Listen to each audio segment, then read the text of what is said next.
Bem-vindos a mais um vídeo do canal. Vamos fazer a atualização do estudo gráfico de Oi. Meu nome é Carolina Vargas, eu sou economista, investidora, criadora do método Radar Preditivo.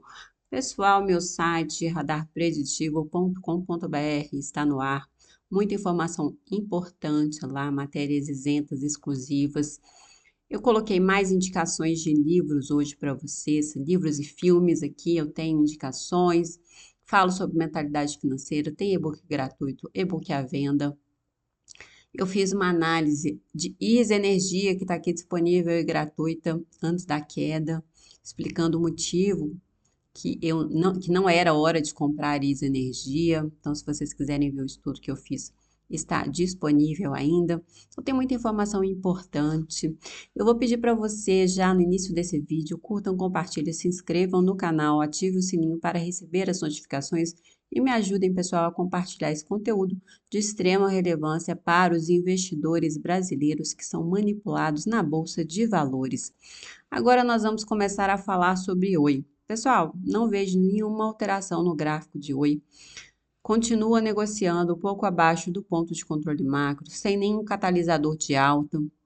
A gente precisa esperar a divulgação do resultado, a gente está na temporada de balanços. Vamos ver um pouquinho mais de perto? Percebam, nível de preço mais negociado, o preço continua negociando abaixo. A situação de Oi é bem complicada, cada hora aparece uma coisa diferente. A Oi está querendo vender sua participação na Vital. Eu não acho que é o momento, mas eu vou explicar para vocês um pouquinho mais à frente os motivos disso. Vamos verificar aqui, patrimônio líquido negativo, menos 14 bilhões. A empresa tem patrimônio líquido negativo, pessoal, valendo 174 milhões no mercado.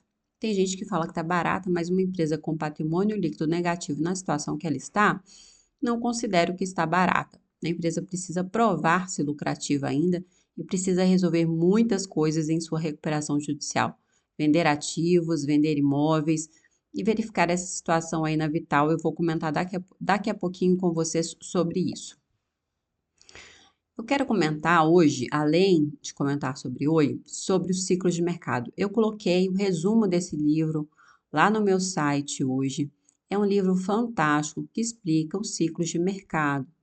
Pessoal, a bolsa é cíclica e quem entende os ciclos de mercado entende como a bolsa funciona. No momento, o que nós estamos vendo? A gente está vendo o ciclo de baixa que ainda não finalizou em muitos ativos, que a bolsa não parece que vai retomar esse movimento no momento agora, pela própria situação, conjuntura que a gente está vivendo. Ela divulga seu balanço, a Oi, no dia 14 de agosto agora. A gente tem que esperar para ver como está a situação da empresa, como vai sair esse balanço, mas eu vou falar mais um pouquinho sobre o ciclo de mercado com vocês. Quero que vocês entendam o ciclo de mercado. O que eu estou vendo agora, antes de falar sobre isso, o que eu estou vendo? Esse gráfico aqui é o gráfico do dólar, pessoal. Muita negociação no dólar, próximo ao patamar de 5,60 mais ou menos. Não sabemos se é acumulação, está próximo a um suporte importante, então a gente tem que ficar atentos a isso. Nós estamos com o Ibovespa numa região de suporte. Essa região vai segurar o preço ou o mercado vai perder essa região e vai entregar um movimento de queda? Pelo momento de incerteza que estamos vivendo agora, o meu conselho para vocês é ter cautela, porque se esse volume aqui foi uma distribuição próximo a topo histórico, nós podemos ter uma correção significativa. O dólar volta a subir, isso aqui seria uma acumulação, e a bolsa cai, a gente tem um suporte mais ou menos aqui embaixo, tá? Então, muita atenção e muita cautela nesse momento. Vejam que até ativos como ouro, todo mundo está falando sobre ouro, ouro é proteção, mas pessoal, olha onde os investidores profissionais compraram ouro. Aqui, esse é o Gold 11, é o ETF. Entregou esse forte movimento de alta e aqui nessa estrutura nós temos uma estrutura de microdistribuição. Eles podem estar reacumulando? Sim, mas o risco aqui é muito maior do que você vai comprar aqui. E se a gente tiver uma crise no mercado, uma crise mais forte, mesmo o ouro sofre aí no curto prazo. Então, é momento de cautela. Nós temos o Trump falando aqui sobre decisões que ele vai tomar depois da reunião que ele vai ter com a Rússia amanhã. Tomaremos decisões sobre sanções a países que compram energia da Rússia. O Brasil é um deles, Brasil, Índia, China. Então, a gente tem que tomar muito cuidado, porque a gente já foi tarifado em 50%, já teve sanções contra os ministros do Supremo. Agora, o Alexandre de Moraes manda prender o Bolsonaro, prisão domiciliar. Gente, a gente não é um país soberano. Não somos um país soberano. Um país soberano que não tem poder financeiro, não tem poder militar, não tem poder econômico nem tecnológico. Como que um país desse pode ser soberano? A gente depende totalmente da tecnologia dos Estados Unidos. O Lula fica falando um monte de coisas, o Alexandre de Moraes dando um de louco, falando de soberania, mas que soberania? O tanto que nós podemos sofrer como país com essas sanções vindas dos Estados Unidos. Então é hora de negociar, é hora de recuar. Essa é a minha visão, porque senão a gente vai sofrer bastante, o mundo inteiro vai sofrer, mas o Brasil vai sofrer muito mais se ele continuar com essa postura que está tendo. Agora vamos explicar os ciclos da Bolsa. Eu quero que vocês entendam os ciclos, porque é muito importante entender os ciclos, por isso que eu indiquei aquele livro para vocês.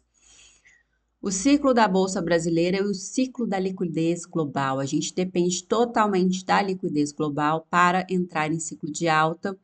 E quando seca a liquidez global, a gente entra em ciclo de baixa. Então, a Bolsa Brasileira, ela se move em ciclos de alta e baixa que são fortemente correlacionados ao ciclo de liquidez global. O que é liquidez global, pessoal? É a quantidade de dinheiro disponível no mundo para ser emprestado, investido ou alocado em ativos financeiros. E é determinado principalmente pelas taxas de juros dos bancos centrais, Estados Unidos, Europa, Japão, China, e também programas de estímulo monetário. Fluxo de capital entre países desenvolvidos e emergentes. Então, o que acontece? Quando tem liquidez global, quando a liquidez é alta, o dinheiro vai procurar risco e flui para países emergentes como o Brasil. Quando a liquidez é baixa, o dinheiro foge para a segurança. Estados Unidos, dólar, títulos de tesouro, ouro. Então, o que nós estamos vendo? Ouro subiu bastante, por isso que eu mostrei o gráfico do ouro para vocês. Os juros dos Estados Unidos estão alto, o dólar está alto. Então, sempre que a gente está com baixa liquidez, por conta dos juros e de poucos estímulos, a gente tem o quê? Bolsa em queda, e é o que está acontecendo agora.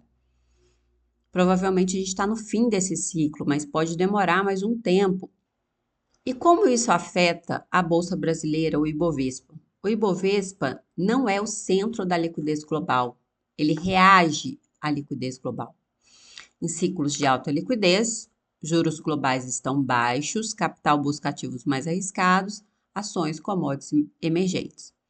Dólar tende a cair nesses momentos, o real se valoriza, tem entrada de capital estrangeiro. Bolsa brasileira tende a subir, especialmente setores cíclicos, como siderurgia, mineração e consumo. Então, pessoal, os setores cíclicos, eles tendem a subir quando tem muita liquidez. Por isso que o BACE gosta tanto de empresas de setores defensivos, que são empresas que não sofrem tanto quando tem baixa liquidez global. Em ciclos de baixa liquidez, juros sobem, né? O que está acontecendo agora, o Fed ainda está com uma política restritiva lá nos Estados Unidos. Fed em aperto monetário, fuga de capital, o dólar sobe e o real se desvaloriza. Aí o Brasil perde atratividade, tem venda de ativos e queda da bolsa. Então é exatamente assim que funcionam os ciclos da liquidez global e como isso afeta a bolsa brasileira. Vamos entender um pouquinho mais, com exemplos práticos. Entre 2003 e 2008, a gente teve o quê? Boom das commodities, juros baixos. Tivemos alta fortíssima da bolsa entre 2003 e 2008. De 2009 a 2010, aí veio a crise financeira. Precisou de quê? De estímulos. Pós-crise, teve estímulo global. Então, a bolsa subiu de 2009 a 2010. Já de 2011 a 2015, fim dos estímulos dos bancos centrais e alta dos juros nos Estados Unidos. Bolsa em queda forte. A gente teve uma forte queda da bolsa nesse período. 2016 a 2019, estímulos, mais juros globais baixos e reformas locais. Subida de liquidez, alta forte na bolsa. 2020, Covid. Aí, logo depois da queda absurda que teve com o Covid, juros zero no mundo, liquidez recorde e o rally histórico pós-pandemia. A gente teve um ano e a bolsa subindo de uma forma impressionante. De 2021 a 2023, tivemos alta agressiva dos juros, aí tem queda na liquidez, pressão sobre emergentes, a nossa bolsa está caindo desde então, não voltou a subir, apenas alguns ativos de setores mais defensivos e de setor de petróleo. Agora, o que acontece? Nós continuamos com os juros elevados e está parecendo que está próximo do pico. E aí, neste caso, pessoal, até que olhando para o gráfico DI, olhando para o gráfico do ouro, olhando para alguns gráficos, a gente percebe que pode estar assim próximo do fim desse ciclo de aperto monetário. E aí tem a volta da liquidez. No entanto, atualmente nós estamos com um mundo muito alavancado e geralmente antes de novos estímulos acontece alguma crise, como teve lá em 2008, como teve em 2015 com a China, como teve em 2020 Covid. Então, pessoal, se essa revista aqui, que é a revista The Economist, se ela for realmente preditiva, se isso for acontecimentos em ordem cronológica, provavelmente a partir de agosto, setembro, a bolsa deve começar a cair. A gente deve ter o ápice aí no final do ano, principalmente com talvez uma desvalorização do iene japonês. A gente está com um problema lá no Japão. O Japão está com uma dívida de mais de 250% do PIB, se não me engano. Então, antes de vir o estímulo, pode vir aí o ápice de uma crise financeira. Então, estejam preparados para tudo. Acompanhe o Bovespa, acompanhe o dólar, porque a minha teoria é essa: pode acontecer uma grande crise antes de ter início ao novo movimento de alta na Bolsa, como aconteceu lá em 2015 e 2016. Então, pessoal, é isso. Eu fico por aqui. Espero que vocês tenham gostado do vídeo. Quem gostou, curta, compartilha, se inscreva no canal. Vou falar de novo, me ajude a divulgar esse conteúdo. E lembrando, não se trata de recomendação de compra, nem de venda, nem de manutenção de ativos. A página tem fins educacionais. Lembrando, eu fiquei de falar com vocês sobre a questão da Vital.